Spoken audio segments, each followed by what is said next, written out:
The first photo loads with the faintest stutter of the hotel Wi-Fi, as if the universe is asking Maren Hale if she's sure she wants to see it. She is not. She taps anyway. There he is, Elliot Ward, collar open, palm splayed on the paparazzi flash of a black sedan, smiling with the easy grace people once called statesmanlike. And there she is, a woman with movie poster eyes and a dress that doesn't forgive, Nadia Pierce, hand resting over his heart like a claim. Maren's thumb shakes. Her other hand circles her belly, 28 weeks along, as the nurse calls her name. She thought disappearing would save the baby. She hadn't planned on becoming a ghost who could still feel jealousy burn. 3 months earlier, the lake was not yet warm enough for boats. The branches along Lake Michigan rattled like cutlery. Their house on Sheridan Road watched the water the way rich houses do, with endless glass and expensive quiet. Maren used to love the hush. Lately it felt like a performance she was failing. "I'm late," she'd said, unwrapping the pregnancy test with hands that had spent the day packaging care baskets for a domestic violence shelter on the South Side. Elliot was in his office with 3 screens, the blinking constellation of Ward Strategics holdings reflected in his glasses. His eyes lifted. "Late for what?" She smiled then, a stitch that pulled. "Not for what? Who?" A beat, then relief, then something else that never made sense. Calculation, maybe. "We'll talk tonight," he'd said, standing to kiss her, phone rumbling in his pocket. "This is good news, Ma. We'll make everything safe." Safe. That word would return like a tide, dragging pieces of them out to deeper water. That night she woke to find him in the hall whispering, "We'll contain it. Yes, get legal." She can't. No, she doesn't know. His voice had the softness he reserved for reporters and donors. He stepped into the cold pantry, as if secrecy preferred tile. In the morning, he was sunshine and omelettes, and let me, taking her plate, warming her tea. He talked about prenatal vitamins and expanding the nursery, then pivoted to a fundraising gala for the literacy non-profit. His attention was a spotlight. She basked, she squinted. Then the mail came, a thick envelope marked confidential, with her maiden name scrawled in a hand she didn't recognize. Inside, a single photograph of Maren leaving a clinic 2 years prior, when she'd thought she had cervical cancer, a false alarm, but the terror lingers, and a note clipped with a paperclip shaped like a star. "Leave before he sells you the story where your body is a PR crisis." "Who sends paperclips like stars?" she asked Elliot, dangling the note. He frowned, then went very still. "I'll handle it." "How?" she asked. "Who is he?" He hesitated long enough for fear to become shape. "Ma, there's a vote next week. If certain people wanted leverage, they'd go for you. For us, this is nothing." Nothing felt like a puddle with no bottom. That night, the security system pinged at 2:03 a.m., camera 3, the side garden. Elliot hit snooze on the alert and told her it was probably raccoons. At 2:12, the ping came again. She opened the app herself. A shape moved past the hydrangeas and lifted a phone, the blue light severing the dark. The figure looked up at the camera, then at the house, as if memorizing windows. Maren's breath snagged. She called 911. Elliot pressed her hand and told the dispatcher it was likely a false alarm. No units came. The next day he added an extra security patrol and a new NDA to her life. "Everyone signs one," he said. "It's standard." The guard, Ramon, had kind eyes. The NDA did not. That week, she learned what it is to be adored and not trusted. Every door had a code. Every phone call with her sister Elsie drew a quick, "I'll catch you later," from Elliot, as if privacy were an offense. Maren began to feel like an exhibit at a museum.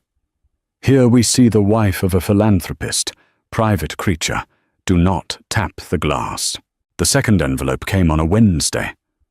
The doctor was wrong. You're the one who can't carry him. It included a tabloid photo of Elliot leaving a downtown restaurant with a woman whose hair flashed like copper. Nadia Pierce, actress, famously single, notoriously photographed in unintentional candor. Marin pressed her forehead to the fridge and listened to the hum. The baby flicked under her ribs. Some part of her mind passed language. Can't carry him. The baby? Elliot. The lie? When she showed Elliot, it was the first time he didn't reach for her immediately. He stared at Nadia's picture, then met Marin's eyes, as if the floor beneath them had revealed a trap door.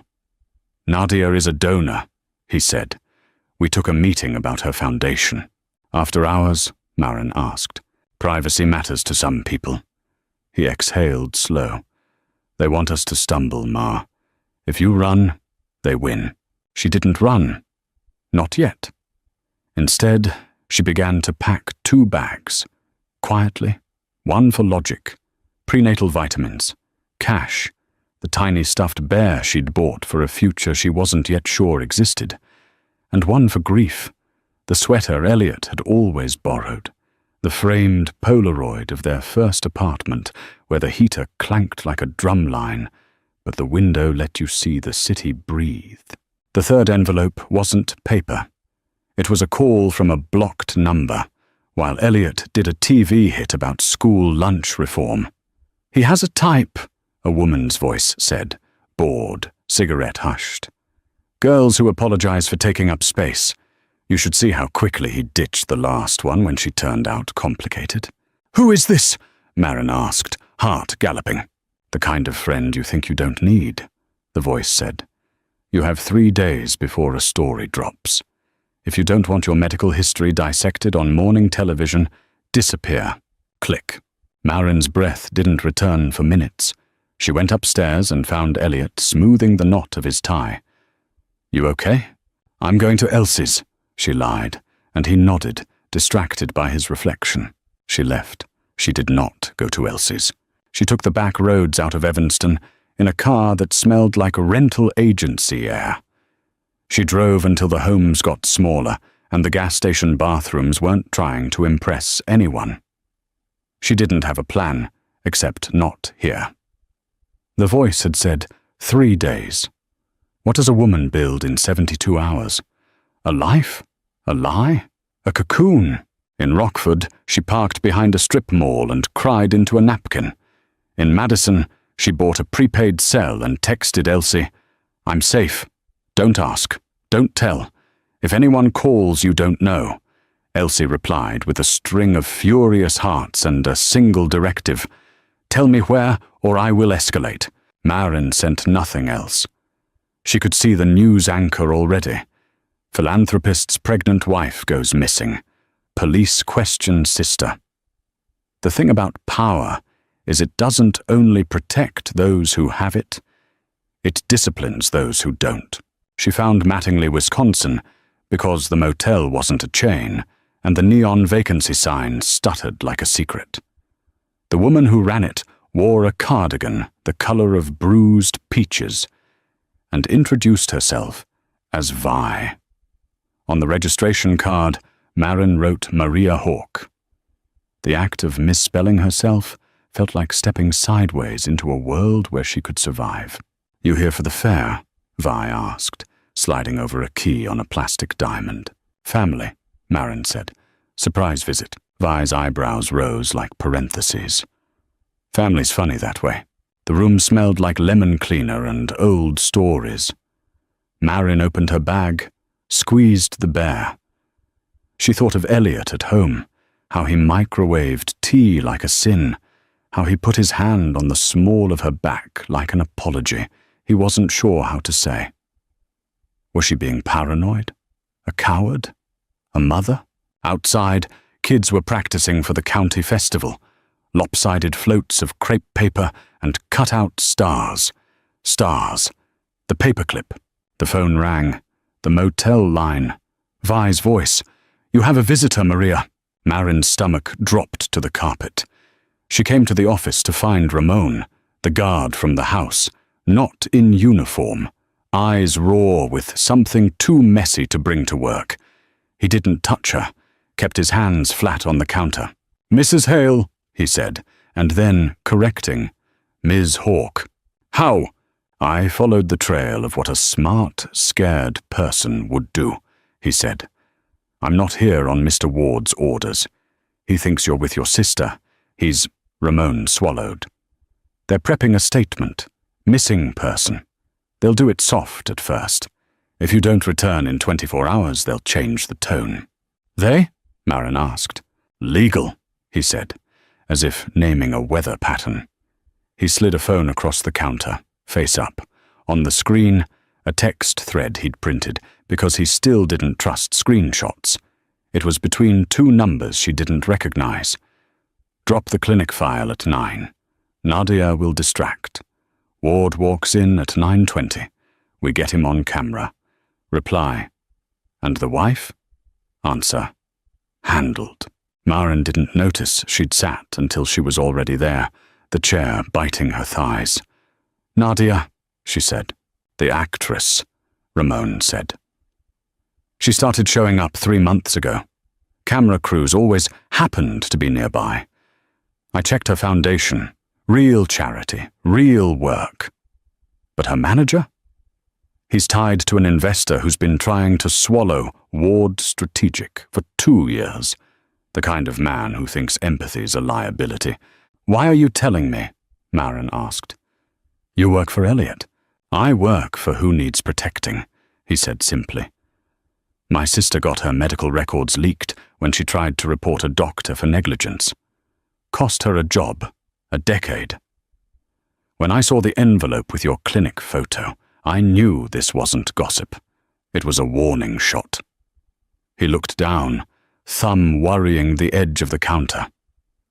"I came to give you choice. You can disappear better than this, or you can fight." "What does fight look like when you're pregnant and every door is coded?" Marin asked. Ramon inhaled like a swimmer before a long dive. "It looks like choosing your witnesses, not the ones they pick for you." That night, Marin lay awake and listened to the ice machine churn. She thought of women she'd met at the shelter, the way they talked about decision as if it were a muscle you could thicken with practice. She texted Elsie the name of the motel, with the understanding that love sometimes looks like leverage. At 5 a.m., the baby kicked so hard she laughed. "Okay," she whispered. "Okay." She made a plan. She would see a different OB in Madison. She would put her health under her name, apart from Elliot's insurance. She would call an investigative reporter she knew from the days when she and Elliot used to think transparency was an asset. She would return when she could return safely, when the game shifted. She would build what women have always built when the world was cruel, a network of people who saw her as a person, not a headline. Then she opened her phone, and the photo of Elliot and Nadia at the sedan loaded, their bodies a script she could not read without bleeding. Madison's clinic was small enough that the waiting room chairs were mismatched, big enough that the magazines still arrived in the month they were printed. Dr. Lynn, a woman with steady hands and a voice like winter sunlight, listened without skepticism. About the envelopes, about the raccoon alarms, about the paperclip stars. "You need to be calm to carry this baby," Dr. Lynn said. "But you also need to feel you're not crazy. Both matter to your blood pressure." Marin wanted to fold herself into the exam table paper and disappear again. "Is it crazy to think a manager and an investor could collude to weaponize my body?" Dr. Lynn didn't flinch. "It is believable to think people who control stories might try to control yours." They discussed practicalities, medical records, security at the clinic, a note in the file about confidentiality, a plan if anyone called pretending to be Elliot's assistant. Dr. Lynn recommended a counselor who worked with women whose partners wielded power like a scaffolding built around you, designed to hold you up and hold you in. When Marin left, The photo on her phone had sprouted a cousin. A short clip. Nadia touching Elliot's sleeve. He saying something that made her laugh, a soft throw of the head that suggested intimacy, or a good joke, or choreography. The comment section combusted. Ward's new leading lady? Power couple alert! His wife hasn't been seen in weeks. She hated how easily her thumb found the comments. She hated how easily people spoke of missing women as if they were punctuation, commas in a man's storyline. Elsie called that night, the sound of her breath a metronome of restraint. I want to come get you, she said. Say the word. I want you to eat dinner, Marin said, trying to smile. And drink water. And sleep. Don't mother me while you're on the run, Elsie snapped, then softened.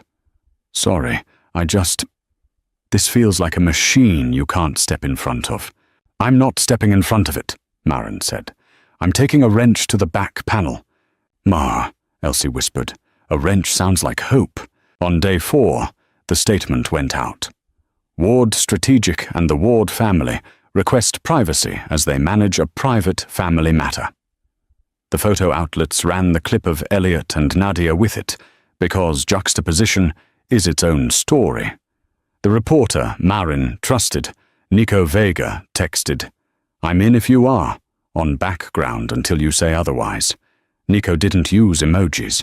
Marin loved him for it. She told him enough to widen his eyes, and not enough to put him in jail for contempt. He asked for documents. She gave him nothing yet. He asked for names. She gave him one. The manager, Max Klein. Nico exhaled. Oh, you know him? Marin asked. Everybody knows the shadow he throws, Nico said. He had a client who was blackballed silently for turning down a producer. Bad things happen near him. No one can pin the bad to his shirt. What about the investor? She asked. Nico paused. If it's who I think, he owns newspapers the way some men own hobbies. Then how do we win? She asked. You pick a place where he doesn't own the floor, he said. Local, not national. Human, not scandal. You make it about care, not about catching a man with a woman in a car. Marin pressed her palm to her belly and pictured a different kind of theatre. A church gym with folding chairs and coffee in styrofoam. A room where the story of a woman's body wasn't sexy but sacred. That night, Vi knocked on her door with a pie whose cracked top smelled like cinnamon and insistence. Your friend is back, she said. The one with the good eyes. Ramon sat on the curb, elbows on his knees. He didn't bring files this time, just a look that hurt. I told him, he said, before she asked. Not where you are, just that you're safe. He cried. Marin counted the spaces between his words. Cried like a man who lost his favorite watch, she said. Or cried like someone who knows he left a woman to choose between her lungs and her privacy. Both, Ramon said, eyes on his shoes. He said he thought he could control the fire, that Nadia wasn't... He hesitated. He called it optics. Marin let the rage pass through her like a front. That's a word for a company, she said, not a marriage. Ramon nodded. He asked me to give you this. He slid over a folded paper. Inside, a printed screenshot of an email chain between Elliot and Legal from 2 weeks earlier. Dr. Bernstein's note. Bernstein being their first OB. Elliot, we don't sign an NDA with my wife's doctor. We're not building a bunker. We're building a home. Legal, we will advise. Elliot again. Your advice is noise. Marin closed her eyes. She could see him typing that. Jaw tight, the vein in his neck he hated when it showed. It's not enough, she said. But it matters. Ramon leaned back. He's not clean, he said. He's not rotten. He's a man who thought he could shape a storm with a press release. And Nadia? Marin asked. The actress's face floated in her mind with a glamour that was less about makeup and more about entitlement. Ramon's mouth twisted. She started in theatre. Good girl, good work ethic, they say. Then she met Max. He builds careers by teaching people to pretend faster than their bodies can agree. Marin looked up at the motel's long strand of lights. A moth battered itself against a bulb. I'm going to take Nico's advice, she said.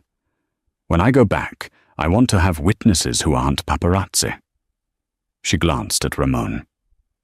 Will you be one? I don't like cameras, Ramon said softly. But I like the idea of your child learning that a man can refuse orders. Elliot's office had soundproof walls and a view of a city that loved him like a winning team. On a Thursday evening, he let Nico in through the freight elevator. The journalist's notebook stayed in his pocket. The recorder stayed off. I know you're dirty, Nico said without malice. I don't know where. Help me find a spot you're willing to wash. Elliot laughed without humor. Do you always open like this? Only with men who own their press statements, Nico said. Where is your wife? Safe, Elliot said. The word tasted unsatisfying now. Not where your sources think. Why isn't she here? Nico asked. Because every door in this place has a price tag, Elliot said, surprising himself.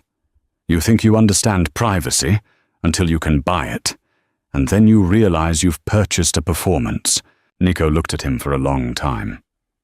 Max Klein, he said. You trying to draw him out? I was, Elliot said. Now I'm trying to keep my kid from being born into a circus. He handed over an envelope. Inside, printouts of contracts, NDA templates, a schedule of informal meetings with Nadia at places where cameras like to linger, and an email from Max Klein to an investor liaison. He'll break with the wife soon. We'll time the rollout with the acquisition chatter. A reply from the investor's man. Warm him with access to our platforms. Make him a thought leader. He loves a panel. Nico whistled low. They're not even shy. Men like that think shame is for amateurs, Elliot said, leaning back. He looked older than his 41 years, the light of the glass skyline turning him into a silhouette. Do you have kids? No, Nico said. I watch other people's and try not to ruin them. Elliot rubbed his eyes. Here's the part that won't make your story tidy. I liked Nadia. She was smart and funny and clear about her ambition. I thought, if I stand near that, it will be contagious. Not the fame, the clarity. He paused. Then the cameras started not leaving, and the envelopes started arriving, and my wife's hands shook when she poured tea, and I thought I could wrangle a narrative I should have burned. You're saying you didn't cheat, Nico said. I'm saying I let a woman who wasn't my wife become the audience for parts of me I should have earned back home, Elliot said. If that's not cheating, it's the rehearsal. Nico tucked the envelope into his bag. Your investor is 3 moves ahead, Elliot said. He'll throw Max under a bus shaped like a gift card if he needs to. Nadia may not even know she's a piece. Or she might. I can't decide which is worse. What do you want me to do with this? Nico asked. Make it about power, Elliot said. Not about me, as a man who smiled near a pretty person. You know it's going to be both, Nico said. I know, Elliot said. I also know my wife is going to come home when the ground is less hungry. Marin returned to Chicago, the way a diver returns to the surface. Slowly, calculating pressure. She didn't go to Sheridan Road. She went to the South Side shelter first, the one where she'd coded a donation database and drilled kids on spelling, because somewhere along the way, she'd turned out to be good at both. The director, Lark, hugged her, like a sister who knew when not to ask. He used to volunteer here himself, Lark said, pouring coffee that tasted like courage. Before that last campaign turned him into a brand. I don't want to be anyone's brand, Marin said. Then be a person, Lark said. We can build a world around that. They turned the gym into a forum, not a press conference. Nico talked her out of microphones on a riser. Folding chairs in a circle, no podium. Vi from the motel sent Pi with a note that said simply, "For when girls tell the truth." Ramon stood near the door like a lighthouse. Elsie passed out index cards for people who didn't trust their voices yet. Before the forum, Marin met with Dr. Lin's recommended counselor, a woman named Anita, whose office had a rug like a coral reef and a jar of peppermints that looked like tiny planets. "I want to go back," Marin said, "but not to the house we had." "You want to go forward?" Anita said. "Home is sometimes a verb." At the shelter, when they opened the doors, the room filled with women and men who knew exactly how stories get made and unmade. A teacher who'd had her divorce papers printed by a gossip site. A paralegal who'd watched a partner destroy a junior associate with rumors. A teenage girl in a hoodie who just wanted to know how to print a restraining order request without her aunt seeing the browser history. And yes, a few reporters, including Nico. Marin spoke without notes. She didn't name the investor. She named behaviors. "A man convinced me that the air was safer inside his fences," she said. "He wasn't a monster. He was practiced at control posing as care, practiced at assuming my privacy was a bargaining chip that could be tucked into the pocket of a deal and returned later. Maybe, if it matched the suit." She put a hand on her belly and felt the baby roll, a wave under the skin. "I left because I want my child to learn that safety isn't the absence of noise, it's the presence of people who won't sell your silence." When she finished, she wasn't sure she'd made a dent in anything but herself. Then the teacher stood, then the paralegal, then the teenager, who simply said, "I'm not going home tonight."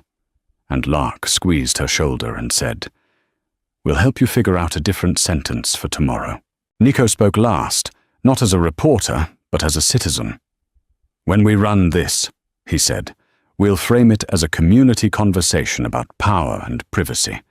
If the tabloids want to run stills of a man and a woman near a car, they can. We'll put your words against the machine and let the city decide which sound it prefers." After the forum, Elliot waited outside under a hackberry tree that shed its tiny berries like confetti if you jostled it. He looked wrong there. Too crisp, too broadcast. He held a bag with her favorite ginger cookies from a bakery that spelled everything with unnecessary vowels. He didn't approach until Elsie nodded once. Ramon crossed his arms and watched the street. "Marin," Elliot said. The sound of her name in his chest reached her like a song she used to listen to when the dishes needed doing and the window was open. "I won't touch you unless you ask." She nodded, appreciating the sentence construction. "You made a mess," she said calmly. "Yes," he said. "I practiced a mess and called it strategy." "Nadia," she asked. "A person," he said. "Not an enemy. Not my future." "Max?" she asked. "A server of fires," he said. "I've been feeding him dry wood with my attention." "And the investor?" Elliot looked at the shelter door. "A man who thinks truth is a commodity. I'm going to make him regret that thesis." Marin considered. "You'll lose money," she said. "Maybe the company." "Yes," he said. "I'd like to keep our kid." His voice cracked on our, and she almost forgave him for a sentence. "You don't get to keep me," she said gently. "You might earn me." He closed his eyes like a man who'd just been handed a prescription that would heal him slowly. "I'll show up where you are," he said. Not with cameras, with groceries. It was an unglamorous promise. It glowed anyway. Nico's story ran in the Sunday edition of the local paper that still put ink on hands. The headline was not a tabloid scream. "When privacy is a currency, a community weighs the cost." Inside, alongside Marin's forum, were small, careful boxes. What HIPAA really covers. how to request your medical records, what to do if you suspect a leak. It was, in the way good journalism can be, both infuriating and useful. Meanwhile, the investor's media properties ran a different headline. Ward's wife stirs drama, actress unbothered. And there was Nadia, walking into a studio with a coffee and a speed that said, "Please let me be late to something important." Marin felt the pull to hate her. Anita suggested instead that she locate the person who had learned to take speed as love. Back in the city, Elliot called a board meeting and did the thing everyone tells rich men never to do. He confessed. He said he'd let attention distort his calibration. He'd listened to flattery as if it were policy. He'd prioritized optics over oxygen. He didn't weep. He didn't brand it. He said, "I'm sorry," like a hinge that had rusted and still opened. The board loved the part where he blamed himself. It let them not have to change. Then Nico published the contracts, the NDA templates labeled domestic proximity, the emails where Max promised access to doubling Ward's Q score. The investor's man saying, "We can make him clean to the audience that matters." The state attorney general requested a conversation with several parties. The hospital where Dr. Bernstein worked announced a review of patient privacy protocols. Nurses wrote op-eds about how they are not the leak.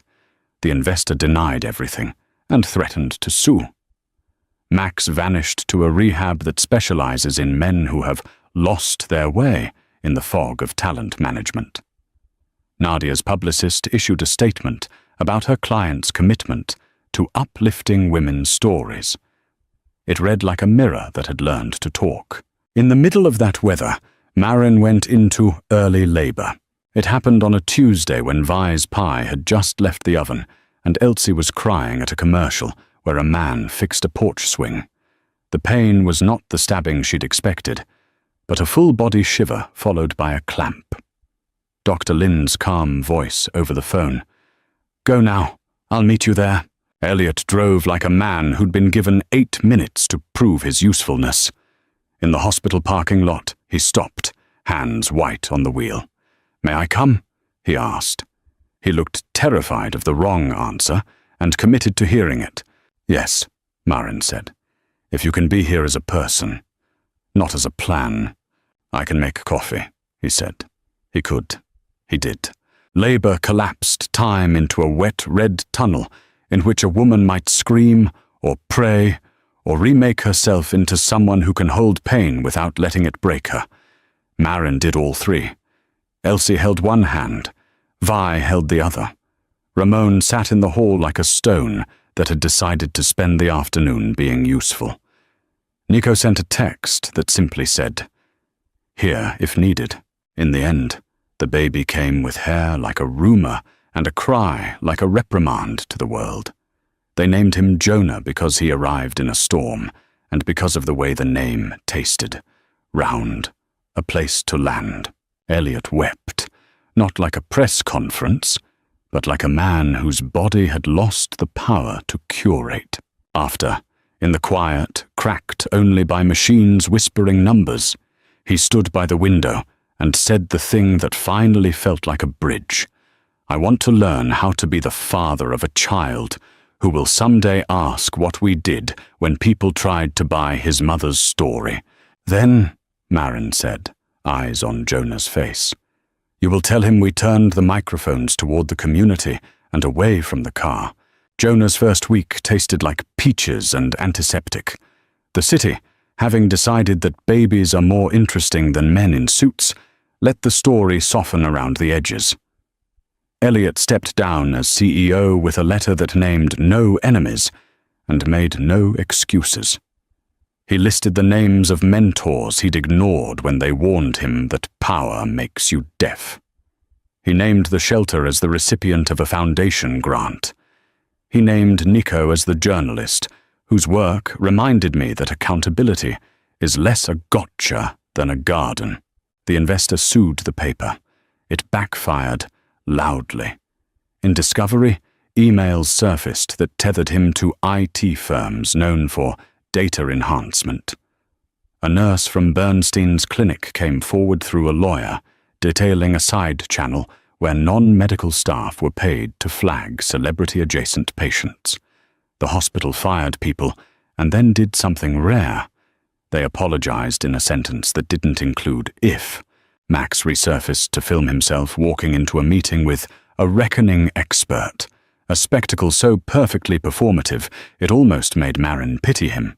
Nadia reached out through Vi, of all people. The actress had come to the shelter quietly, wearing a hat like a disguise and a mouth like she'd recently stopped eating. "I didn't know," she said in a small office with a whiteboard that still had last week's meal planning scribbled on it. And then I knew, and I told myself that knowing is not the same as participating, which was cowardice in a dress. Marin looked at her and saw a woman who'd been trained to make an entrance at the expense of exits. "What do you want?" she asked, not unkindly. "I want to use my voice for something that isn't my face," Nadia said. The sentence made them both laugh. "I want to say sorry, not as a press release, as a practice. I can sell a story," she added. "Maybe I can sell one where a man is not the center." "You can amplify one," Marin said. "We don't need to be sold." Nadia nodded, cheeks pink with unpracticed humility. "Teach me how to not make it about me." They started small. Nadia funded a project at the shelter where girls learned media literacy, the difference between attention and care, the choreography of images, the meaning of opt-out as a full sentence. She used her Instagram to send followers to the paper's community resource boxes, not to her own statements. She didn't attend galas. She showed up for cleanup days. She brought coffee and left before the photos. In their second counseling session, Anita told Marin and Elliot, "Redemption is not a confession with a bow. It's ribs you grow back with boredom. It's the grocery list he promised." Elliot had been bringing groceries. He continued to. They were learning to argue in real time, not via press strategies. They were learning that trust is not a feeling you wait for. It's a practice you do. One night, when Jonah's sleep stretched into a miracle, Marin asked, "What was the first lie you told yourself?" Elliot didn't pause.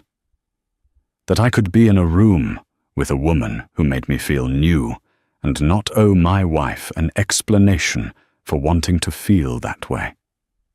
He looked at her straight on. "What about you?" Marin swallowed. "That if I could just be smaller, quieter, the world would stop trying to take from me." They sat with that. Then they ate cereal on the couch while the lake did its endless breathing. Months unspooled, the investor settled lawsuits with checks that never corrected the moral ledger. Max wrote a book with the word humbled in the title. The hospital changed its patient intake procedures and hired Dr. Lin to help build a privacy protocol that treated women as sovereign. Nico's story got shortlisted for an award, and he didn't go to the ceremony. He was at the shelter teaching kids how to verify sources. Elliot took a job that made less money and more sense. Chief of staff to a public school network director who didn't care about his speaking voice so much as his ability to make scheduling software behave. He was not photographed for 6 blissful months. When he was, it was because Jonah drooled onto his tie at a library event, and someone's grandma thought it was adorable. Marin, who had always built quietly, built louder. A non-profit spun up at the shelter called Whistle, a hub for women navigating privacy violations with maps, sample letters, calm people who could sit with you while you called a hospital supervisor. Nadia and Elsie sat on the board. Vote managed volunteers with a ferocity that made teenagers stand up straighter. Ramon ran training on personal security that didn't assume people could afford locks that tweet. On their first anniversary after the storm, Elliot asked if he could come home. He had, practically speaking, been home in shifts, couches, guest rooms, the nursery floor at 3 a.m. But the word home deserved ceremony. They wrote vows for a second time that weren't vows so much as job descriptions. Hers, I will tell you when I feel small. I will not wait for you to guess. His, I will treat your privacy like a room I am invited into, not a space I own. Both. We will turn toward each other before we turn toward the crowd. They married again in the shelter's gym, because why pretend a hotel ballroom means anything to people who have lived in rooms where truth is the decor? Lark cried into the sheet cake. Nico didn't take notes. The teenager in the hoodie, now interning at Whistle, made a toast to adults doing it messy and better. Later, when the lake exhaled cool through the open doors, Nadia took Marin's hand. I used to think the most romantic image was a man in a tux on a skyline balcony, she said. Now I think it's a grocery list on a fridge. Marin laughed. Don't tell the magazines. Let them chase the balcony, Nadia said. We've got shelves to stock. A year after Jonah was born, a different kind of envelope arrived in the mail at the shelter, thick with glossy paper. It was a magazine issue dedicated to power couples of the Midwest, the kind of facile glitter Elliot once used to think he needed. He put it in the recycle bin. Marin fished it out and cut it into shapes with Jonah on her lap. They made stars. They used a glue stick to fix them to the wall near the office door. Ramon passed, pointed, smiled. Upgrades. Protection, Marin said. Anita would say recovery is thousands of small, boring decisions to hold on to what matters. And then, sometimes, a glorious one. When a grant came through that allowed Whistle to open a second office on the west side, Marin stood with a pair of scissors and realized only one person could cut the ribbon. She handed the scissors to the teenage intern. I'm not the face of this, she said. I'm the floor. Elliot taught Jonah to say please and to ask before posting photos. He taught himself how to sit with an emotion for 20 minutes without contacting a person who would make it disappear. He apologized. Publicly, yes, but more importantly, privately, with his phone off. When Max's book came out, Nadia posted a photo of Whistle's resource board and captioned it, "Some men write apologies. Some women build them." Then she deleted the app for a month and didn't miss it. The investor spoke at a conference about resilience and never said the word sorry. It didn't matter. Fewer people were listening. On a Tuesday, not special, not dramatic, Marin and Elliot stopped at the grocery store for eggs and dish soap. At the register, a woman behind them with a toddler on her hip looked at Marin and said, as if commenting on the weather, "That forum you did, it made me ask my boss for doors that lock." She shrugged. He said yes. Marin felt that sentence land somewhere sacred. "Good," she said. "That's good." They walked home along the lake. The water had learned their names. The house on Sheridan Road still had its glass and its hush, but now the quiet felt like a room where you could take your shoes off and tell the truth. On the fridge, a list. Milk, eggs, toilet paper. Call Dr. Lin about Jonah's rash. Pie from Vi if we're lucky. Underneath it, a paper star. Marin took Elliot's hand. "Okay," she said. The same word she'd said in the motel, in the hospital, under the hackberry tree. It was ordinary, and it was everything. They went inside. If you stayed with Marin and Elliot to the end, thank you. Stories like theirs aren't fairy tales. They're messy, hopeful maps of how ordinary people decide to love each other and themselves in a world that tries to buy the script. If this resonated, if you've ever had to rebuild trust, reclaim your privacy, or learn that redemption can be as unglamorous as a grocery list, we'd love to hear your thoughts. Drop a comment with what part hit home, share this with a friend who might need it, and subscribe for more slow burn, emotionally rich dramas about power, love, and the truths that change everything. Your support helps us keep making stories that feel real and worth your time.